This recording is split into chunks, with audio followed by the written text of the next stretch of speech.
Nuestra vida sobre la Tierra está estrechamente ligada al Sol.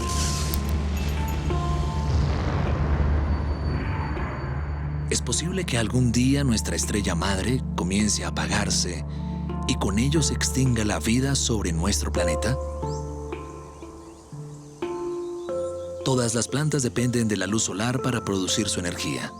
Sobre ese maravilloso proceso de fotosíntesis se sustenta toda la cadena alimenticia de los seres vivos que pueblan el planeta.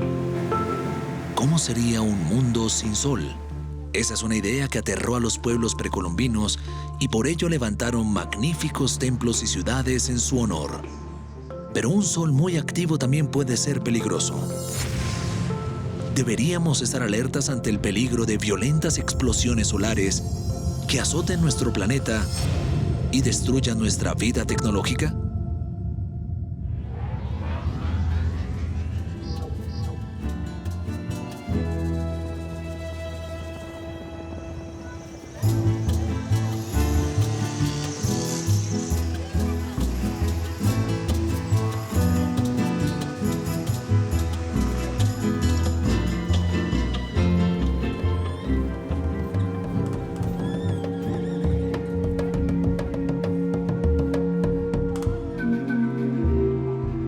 Iniciamos nuestro viaje tras los secretos del sol en Ciudad de México.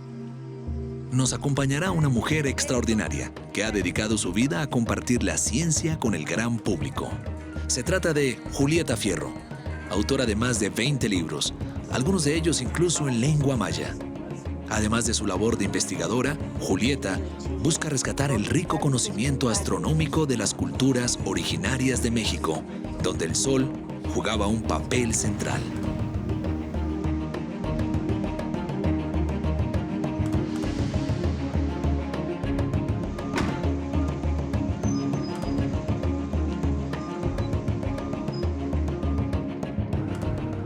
Vamos a uno de los sitios arqueológicos más impactantes de América, yo diría. Es tan grande que los mexicas, cuando fueron y lo encontraron y lo vieron, pensaban que lo habían construido los dioses por su enorme magnitud. Por eso se llama Teotihuacán, el lugar de los dioses. Este era un valle que tenía 80 manantiales. Todo era boscoso. Y había este flujo muy importante de otras culturas que venían a comerciar con los teotihuacanos. No se sabe qué idioma hablaban, no se sabe qué tipo de gobierno tenían, pero se sabe que eran personas que amaban la vida.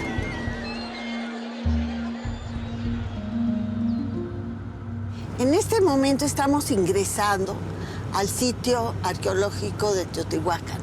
Estamos a unos 50 kilómetros de la Ciudad de México, estamos en el altiplano, la región volcánica, que es sumamente fértil porque las cenizas volcánicas contienen, entre otras sustancias fijadoras del nitrógeno y del azufre, que son grandes potencialidades para la agricultura.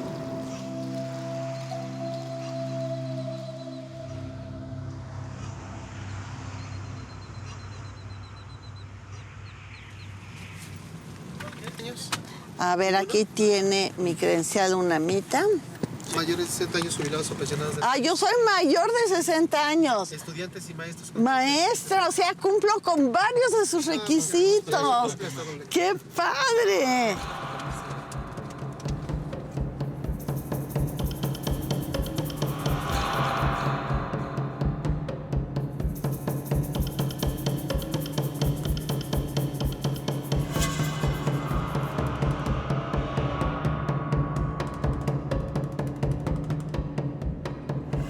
Estamos en uno de los sitios más importantes de Teotihuacán. Como ven, todas las estructuras están hechas a la mesoamericana.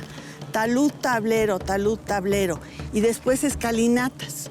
En la parte superior es muy probable que haya habido templos donde se desarrollaban diferentes cultos. Esta inmensidad no era un lugar de habitación, sino era un lugar de culto, mercadeo. Pues adentrémonos hacia la Ciudadela, que es el nombre casual que se le ha dado, pero en realidad a la plaza de mercadeo.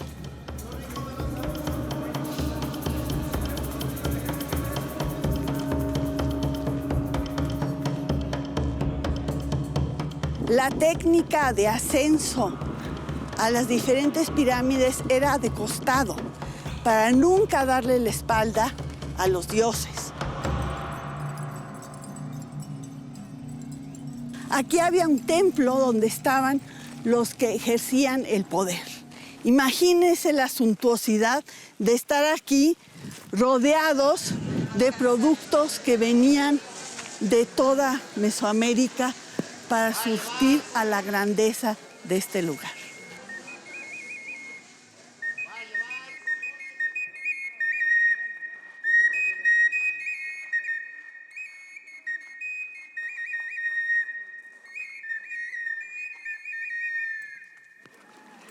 Estamos en la mismísima Calzada de los Muertos. Nombre netamente mexica, pero una calzada teotihuacana que recorría este recinto de sur a norte.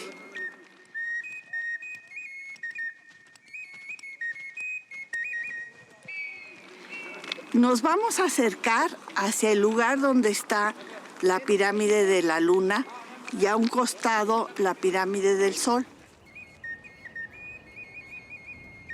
Detrás tengo a una de las pirámides más altas del mundo y la segunda más alta de México. Es la pirámide del Sol.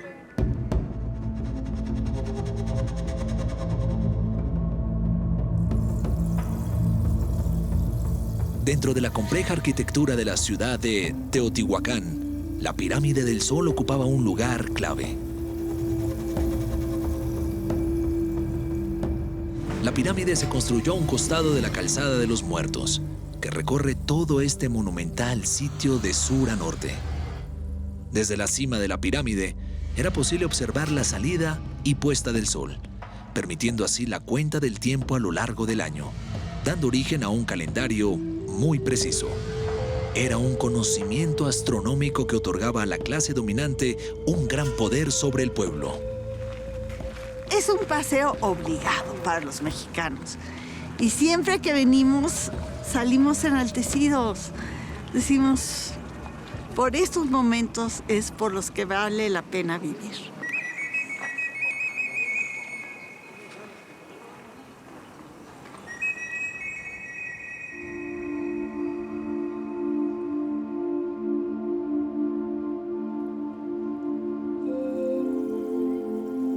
¿Quiénes fueron los antiguos habitantes de Teotihuacán que dieron origen a estas maravillosas construcciones solo con la fuerza de sus manos, posiblemente durante varias generaciones?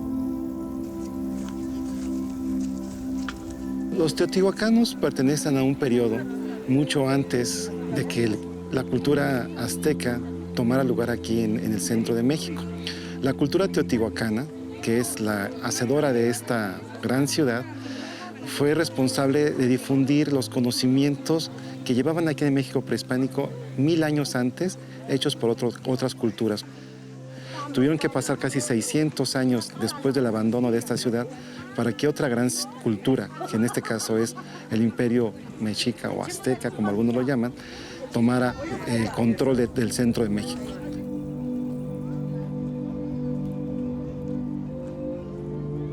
Más o menos ahí por el año 100 o 50 después de Cristo, existe una gran actividad volcánica en los alrededores.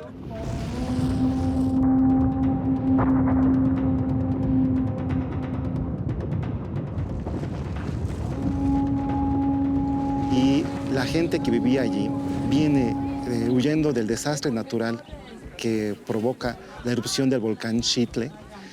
Esa gente viene huyendo y viene buscando refugio en un área donde ellos tengan suficiente cantidad de alimentos, pero lo más interesante de esto es que parece ser que también vienen buscando la protección de un antiguo santuario. Este antiguo santuario está exactamente debajo de nosotros. debajo de la pirámide del Sol, existe una cueva que pues, se conocía desde el principio de su historia. Esta cueva baja 6 metros en profundidad y recorre casi 99 metros. Al final de estos 99 metros, esta cueva se divide en 4 pequeñas cámaras, formando lo que algunos consideran una flor de 4 pétalos. Sobre esta cueva, imagínate, se levanta en sus inicios de la ciudad la pirámide del Sol. A ver cómo estás excavando el tercer piso de estuco que cubría todo este cuarto. Lalo, mira, sí me gustaría que vieras, por ejemplo, atrás de ti, se puede observar el nivel de petate natural de roca madre, sí. Se parte para elevar el nivel de piso para la primera ocupación, que es este precisamente. Aguas con eso, sí. De la Cruz Roja queda lejos. Los antiguos teotihuacanos y también los mayas eran grandes observadores del cielo, tanto del cielo diurno como del cielo nocturno. Muchos de los edificios están asociados al paso del sol.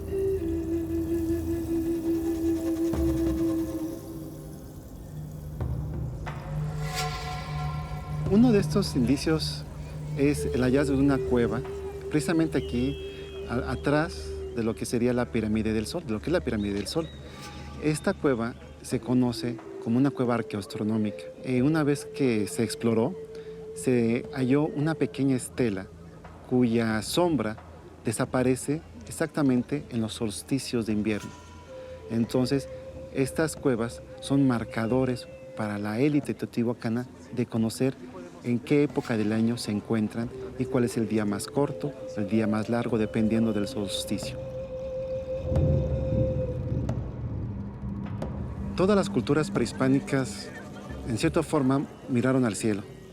Ellos observaron el cielo celeste, se quedaron maravillados de ver las estrellas, el sol, los planetas moviéndose.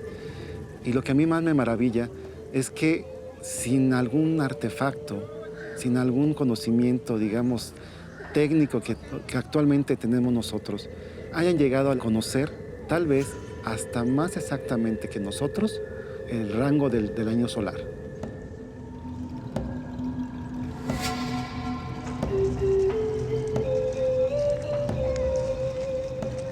Pensemos que las grandes pirámides, tanto de la Luna como del Sol, posiblemente es una referencia, una analogía a este árbol sagrado donde el templo está cercano a los cielos, a los niveles celestes.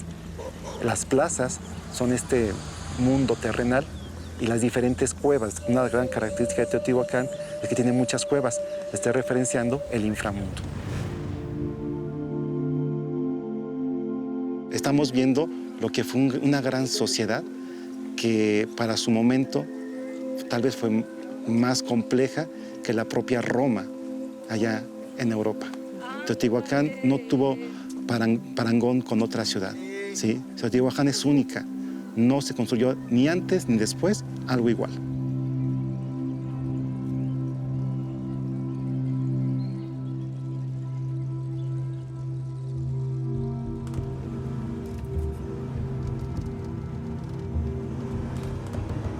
Después de descubrir la importancia del sol en la imponente ciudad de Teotihuacán, Julieta nos recomienda explorar otro sitio lleno de misterios. Un lugar donde todo pareciera girar en torno al sol y que nos revela la importancia que tenía este astro para las culturas originarias de América, mucho antes de la llegada de los españoles.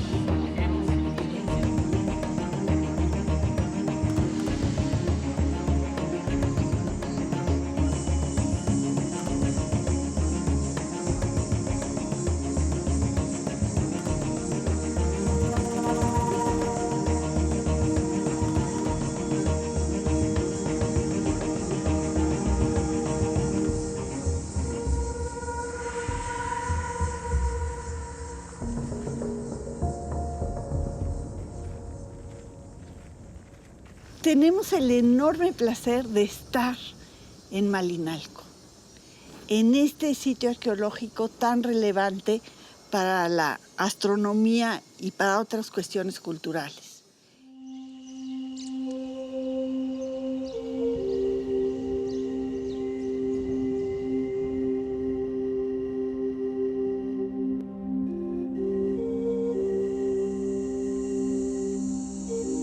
Toda la zona arqueológica de Malinalco está situada dentro de una ruta que va hasta el Océano Pacífico. Y este es uno de los templos más importantes porque aquí se concentraban las relaciones de poder. Se piensa que incluso aquí se recibían tributos, y lo más importante, que hubo un tiempo en que lo dedicaron a la educación militar. Y además era la edad de piedra, no había metales, no había animales para cargar las cosas. Y es un tallado finísimo, es increíble. Después no se veía así, estaba estucado y pintado, o sea, eran lugares espectaculares.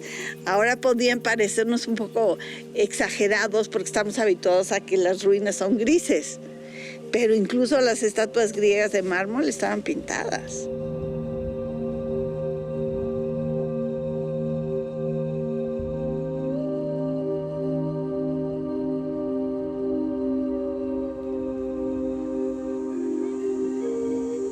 Es un templo monolítico, se le llama así porque está labrado en una sola pieza.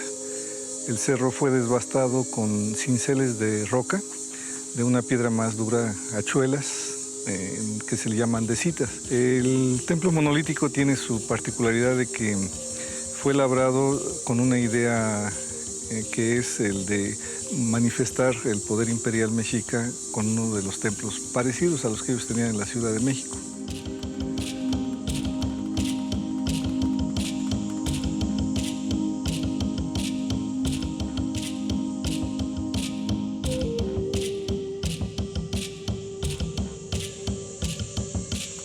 A nivel mundial, todos esos templos monolíticos generalmente son tumbas o son templos para la meditación, para la religión. Y en este caso, este es el único templo en donde se supone que se hacían eventos, actividades de tipo militar, como es la graduación militar, la graduación de los guerreros.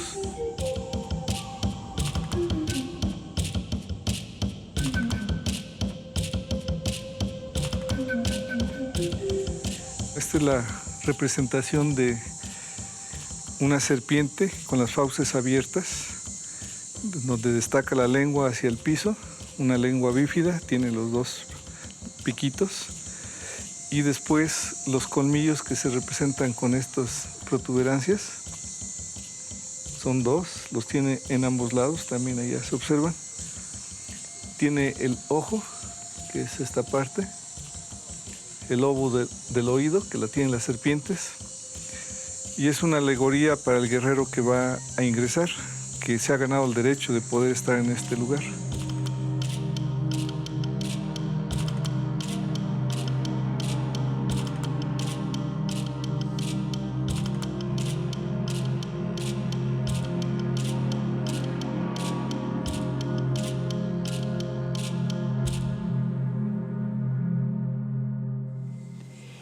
Si nos fijamos en el fondo del altar semicircular, vemos un águila.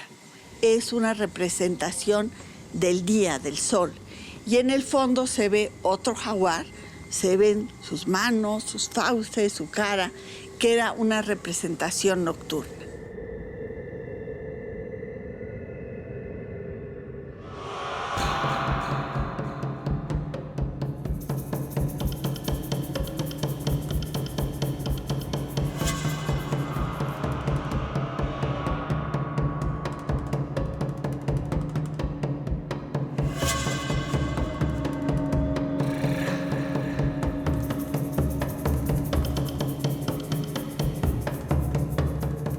Ellos son el pueblo del sol. Creen que son el pueblo elegido para ser sus representantes en la tierra. Nosotros mantenemos al sol en su diario peregrinar. Entonces en el día nace porque nosotros le dimos de comer y de beber. Y en la noche tiene una lucha muy seria en el inframundo y por eso nosotros tenemos que alimentarlo para que renazca al día siguiente. Entonces, como ellos se creían realmente que esto pasaba, empezaron a emprender las guerras para obtener la sangre de sacrificio y poder alimentar al sol.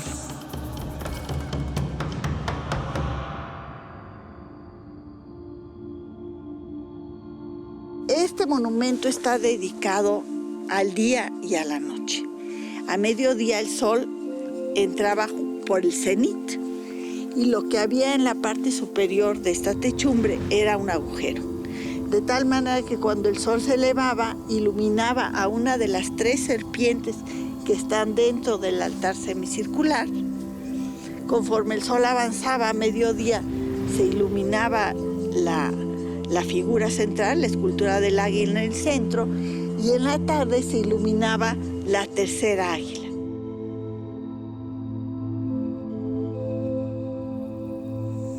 El templo monolítico Malinalco es el que recibe la mayor preocupación de nuestra parte. Presenta fisuras, grietas naturales del cerro, presenta la lluvia misma que es natural que le caiga. En eso estamos por ahora y sí muy preocupados de tratar de mantener la conservación, que es nuestra principal obligación, heredarle las ruinas a las siguientes generaciones de la mejor manera posible.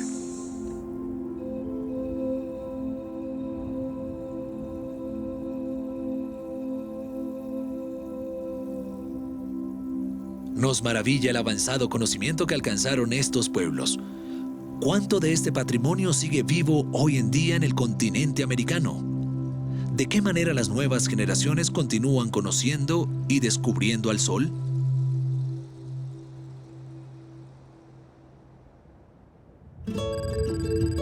Para responder estas preguntas, viajamos a Bogotá, Colombia. Ahí funciona uno de los planetarios más modernos de América Latina, donde se realiza una valiosa labor educativa entre los más pequeños.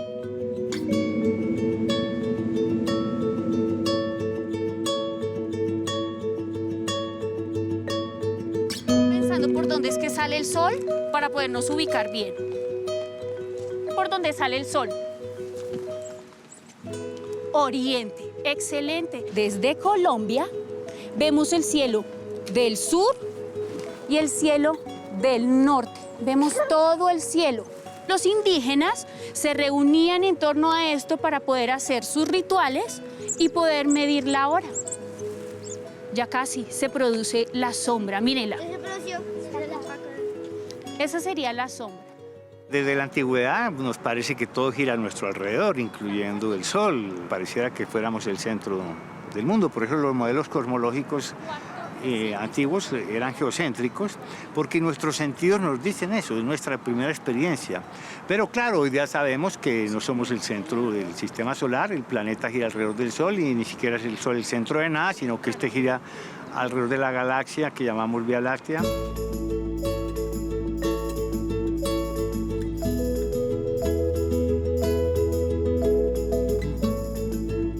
Miramos hacia el norte y si estiramos la mano hacia el oriente, lo siento, Samu, hacia el oriente, ese puntito del oriente, el sol sale por ahí solamente el 21 de marzo y el 21 de septiembre. Solamente esos días. ¿En tu cumpleaños? Eso se llama equinoccio. Y si sale por allá, el sol, miren lo que hace. Se hace así, ay, y se oculta por el occidente y ese pedacito se llama Trópico de Capricornio. El Sol es uno de los astros más exaltados en todas las mitologías del mundo. Es evidente el papel que él juega como dador de vida, dador de luz, de energía. Y siempre ha tenido ese papel como un ente masculino, energía, fuerza y luz, el creador. Este tiende a venir hacia acá. Entonces esas son las 9. Y miren que para que se mueva una hora, el sol tiene que moverse en el cielo 15 grados. Y cuando el sol llega al norte son las 12 del día. Esa es una excelente pregunta. Háganse acá en círculo alrededor de nuestro gnomo. Y sabes que para calcular que este reloj de sol nos sirva perfectamente para todo el año, sí tiene que pasar a las 12 justamente por el norte. Y miren que si hacemos esa lineecita otra vez, el sol sale por el 21 de junio por allá y se mueve así como hacia el norte y se oculta por el occidente, ese caminito que hizo es el Trópico de Cáncer. La salida del sol en ciertas fechas claves a lo largo del año sigue dando origen en todo el continente a grandes celebraciones. cuyo origen se remonta a cientos e incluso miles de años. Una de las fiestas más emocionantes y sobrecogedoras ocurre en Tiwanaku, Bolivia, para el solsticio del invierno del hemisferio sur.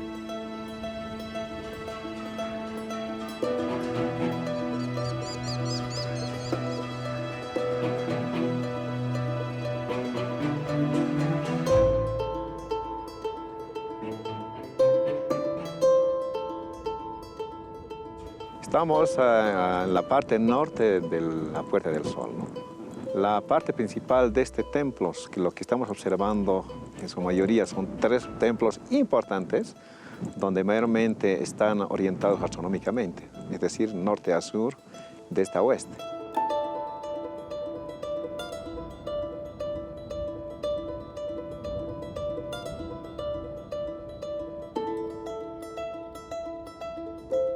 La Puerta del Sol sería un calendario adecuado para los tiwanacotas. Es decir, están las 4 estaciones que tiene.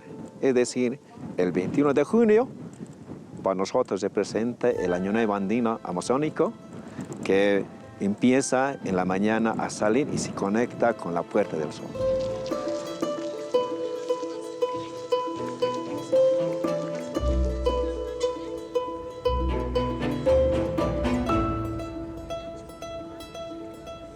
Mañana nos visitan bastante la gente acá, es decir, esta noche ya llegan a partir de 10 de la noche. Mucha gente se va a congregar en Tiwanaku.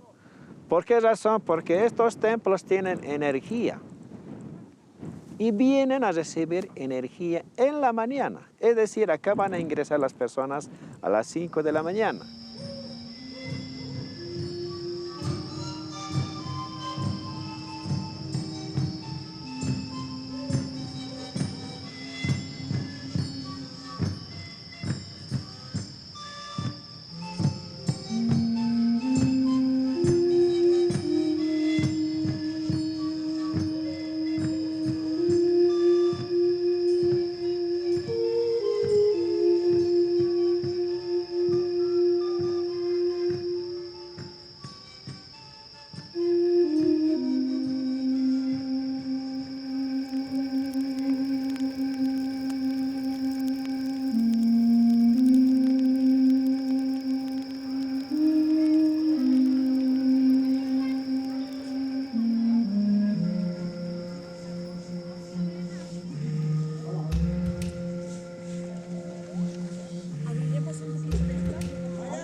Celebra el Año Nuevo Aymara Andino Amazónico desde marca Tiwanaku, ¿no?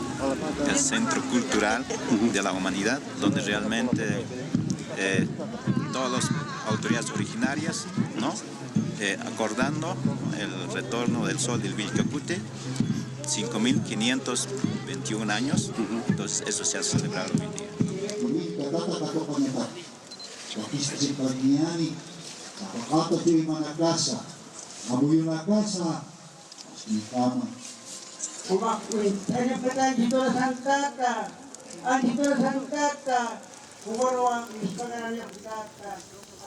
Okanawa sui taskanaka machak tiempo sasa.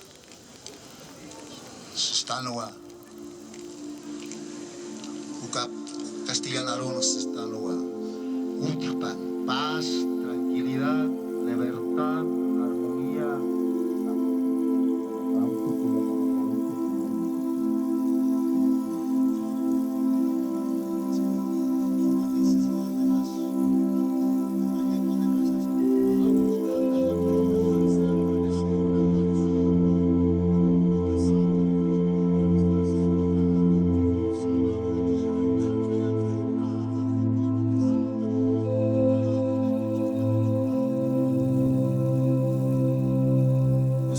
Creemos, ¿no? Que los rayos solares, ¿no?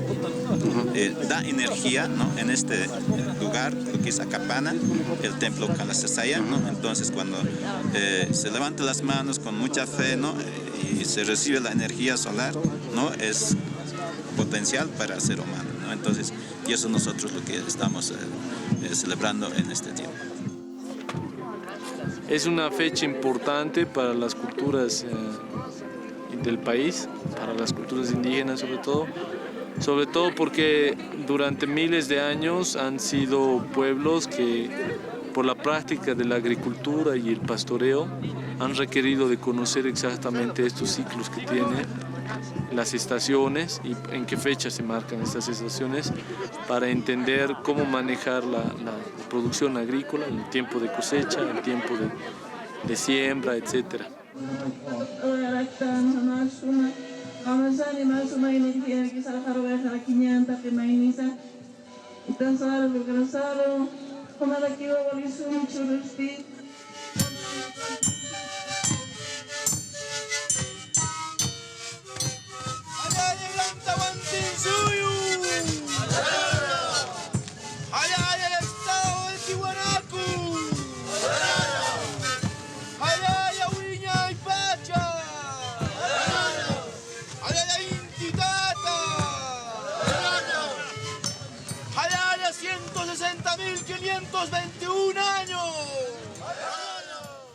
Muchos países, incluso de la región que nos rodean, no han logrado conservar, como lo ha hecho Bolivia, ese valor cultural, esa riqueza cultural, la diversidad cultural que tenemos y la capacidad de convivir que tenemos en esa diversidad.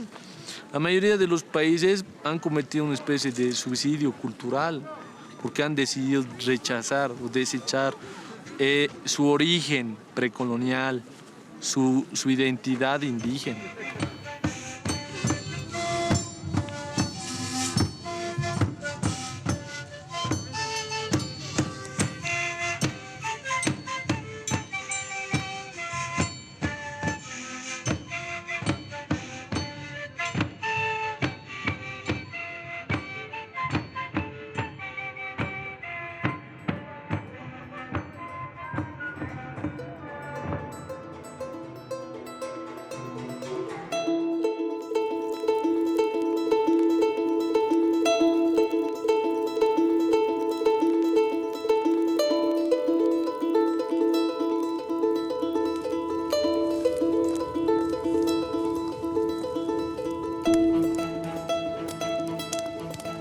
El fuego ha traído al hombre desde tiempos inmemoriales y siempre el sol se lo asoció con el fuego. Por mucho tiempo los astrónomos, en su absoluta ignorancia de dónde sacaba su energía el sol, creyeron que el sol era una fogata como esta que tenemos aquí. Sin embargo, cuando empezaron a mediados del siglo XIX a hacer cálculos, si el sol fuera una fogata, por inmenso que es el sol tiene 330.000 veces más materia que la Tierra. Si el sol entero fuera de carbón de piedra o de palito, ardería en 150 años.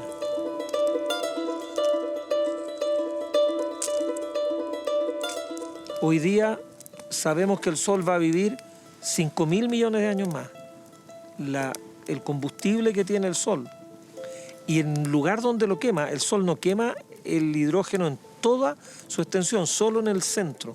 El motor del sol está en el centro, en el núcleo, el corazón del sol. Ahí está a 15 millones de grados y va a quemar hidrógeno en helio por 5.000 millones de años más.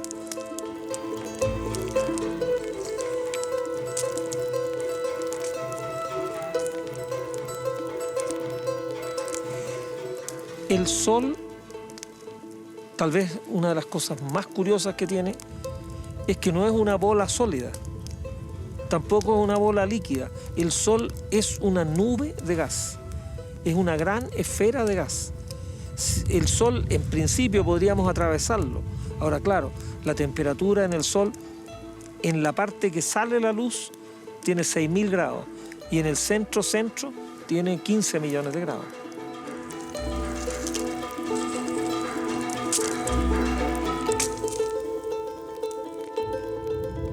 La última escala de nuestro viaje por Iberoamérica nos lleva hasta las Islas Canarias, en España.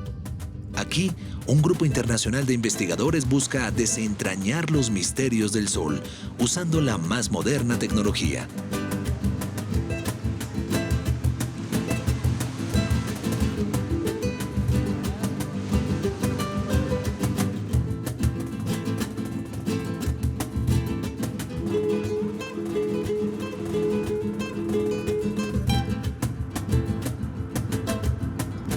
El observatorio del Teide fue el primer embrión de lo que hoy constituye el IAC, el Instituto Astrofísico de Canarias.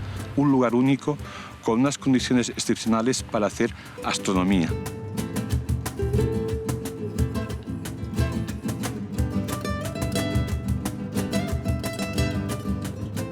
Grupos líderes en Europa vieron que había unas condiciones únicas para instalar sus grandes telescopios en un lugar europeo, sin ir muy lejos de lo que es Europa.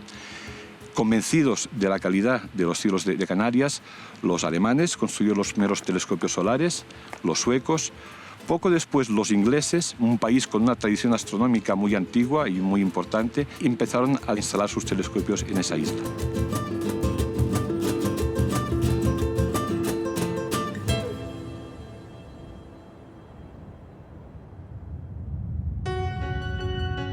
Nuestro planeta sufre todo el tiempo el embate de grandes erupciones y violentas llamaradas solares. ¿Cuál es el riesgo que corremos? ¿Es posible que la vida pudiera llegar a terminarse por estas grandes explosiones? Para responder a este tipo de preguntas, se construyó en el Teide un nuevo telescopio solar llamado Gregor, que es uno de los más grandes del mundo en su tipo.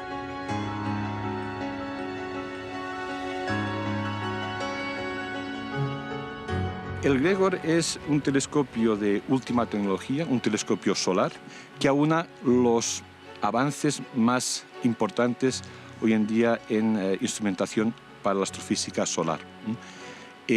Combina un diseño ligero de estructura, un telescopio grande para lo que es el Sol, 1,5 metros de diámetro. Recordemos que el Sol brilla mucho y a veces tenemos demasiados fotones provenientes del Sol. Y esos fotones y esa luz produce una gran cantidad de calor en el sistema. Luego no es obvio hacer grandes telescopios solares.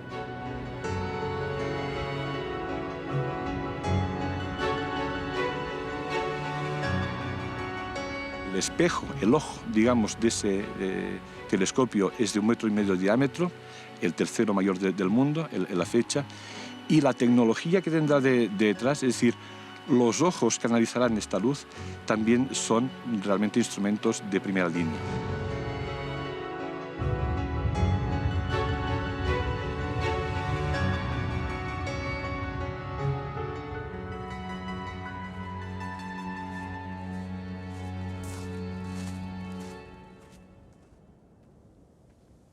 A medida que cambiamos el filtro con el que miramos el Sol, vemos otros aspectos del Sol. En concreto, vemos que hay una capa por encima de esa visible del Sol muy tenue y que allí se produce una actividad constante. El Sol está constantemente cambiando en cuestión de segundos, de minutos. Hay explosiones, hay erupciones, cantidades de gas y de partículas son arrojadas hacia el medio interplanetario, alcanzando la Tierra. El Sol es un objeto realmente vivo.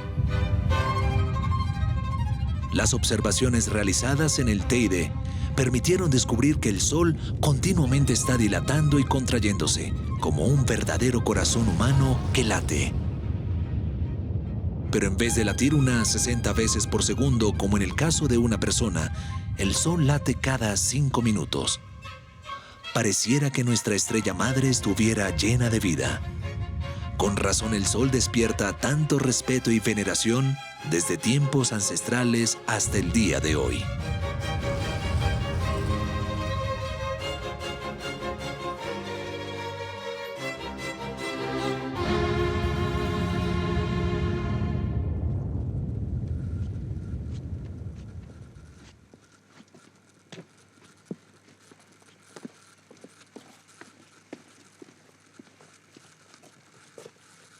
Ahora mismo estoy alineando el celostato para que entre dentro de la habitación. O sea, el sol se refleja en este espejo primario plano y del primario se refleja este secundario. El sol sin magnificar, con el tamaño real que tiene. Y de aquí lo alineo con el tubo del telescopio que hay en el interior de la sala.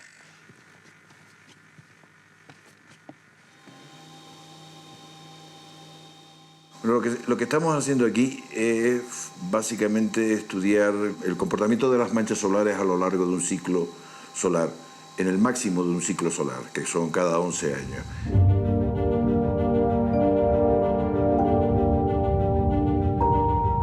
Las manchas solares son como volcanes, entonces son como expulsiones al exterior y no como, por ejemplo, en la Tierra, que vemos el volcán formándose, expulsa lava, pero casi siempre mantiene las formas, ¿no?, externas de un picacho y arriba saliendo como una chimenea. Aquí viene la mancha, deforma, rompe la fotosfera, que es un fluido plasmático, y todo ese material lo echa hacia el exterior del Sol. Las manchas solares se producen en los trópicos. O sea, si este es el Ecuador, a ciertas latitudes del Sol es en donde se produce el nacimiento, desarrollo y muerte de las manchas solares.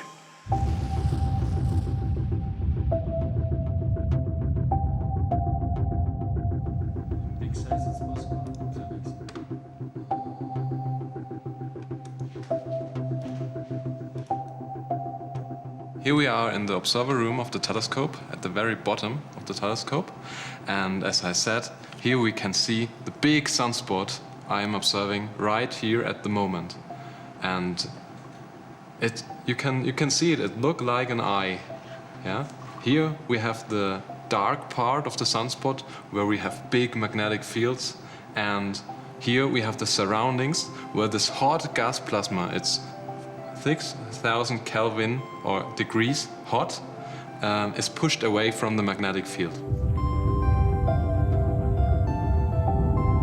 Esas lenguas de materia al final se rompen en el Sol, son muy grandes, y liberan un viento acelerado de partículas. Nosotros observamos el momento de la explosión. La luz tarda unos pocos minutos en llegar a la Tierra, pero esas partículas van viajando a velocidades muy altas, pero suelen tardar entre 1 y 4 días en llegar a la Tierra.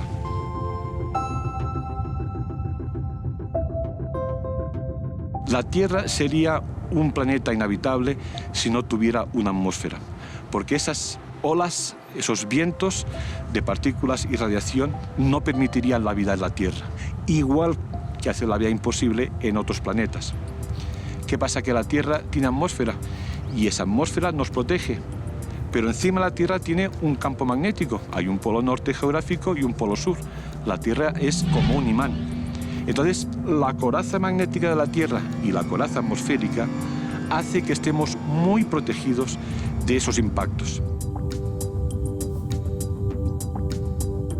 Pero digo, son fenómenos de una magnitud de energía que liberan fuera del concepto humano. Tan solo esos arcos que vemos en el Sol que se forman de materia, esos arcos típicamente pueden albergar 10 tierras. Recordemos que en el diámetro del Sol podríamos colocar 100 bolitas como la Tierra. O lo que es lo mismo, si abriéramos el Sol por arriba y arrojásemos bolitas como la Tierra, podríamos arrojar más de 1 millón de bolas de la Tierra para llenar el Sol. El Sol es un astro que todas las civilizaciones, desde las más antiguas hasta la actual, han sentido una curiosidad, un asombro también, a veces un miedo, en saber por qué el Sol estaba allí, qué hacía, cómo iba a influir en sus vidas, si al día siguiente iba a salir. Todo ese tipo de preguntas han motivado la curiosidad de la gente. Y la curiosidad es quizá el arma más importante que tiene el ser humano.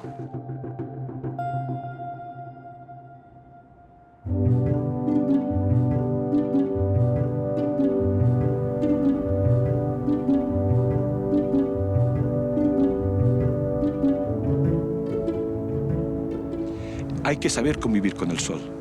De pequeños aprendemos a convivir con nuestra familia. A veces es un entorno al que no le encontramos el gusto, pero tenemos que aprender a convivir con la familia, ¿no? Pues bueno, con el sol creo que es lo mismo.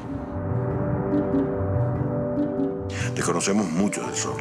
El comportamiento global del sol todavía es un misterio, ¿no?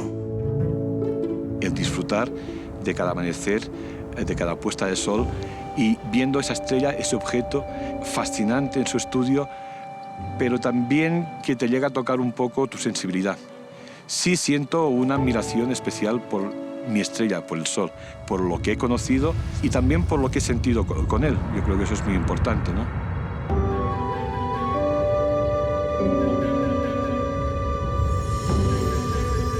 El conocer de las estrellas, el conocer de los astros, el conocimiento, pues es una gratificación a la curiosidad para tener sentido de por qué estamos aquí, ¿no? El sol se coloca en el centro de nuestro pequeño universo, que es el que nos afecta, ¿eh? No hay ningún fenómeno que ocurra en el cosmos que nos afecte realmente a la Tierra. Las grandes supernovas, las galaxias que chocan, todo eso realmente no afecta al ser humano. Afecta al ser humano lo que haga nuestra estrella, lo que haga el sol. Y en ese sentido el sol sigue siendo un punto de relevancia único en lo que interesa al humano.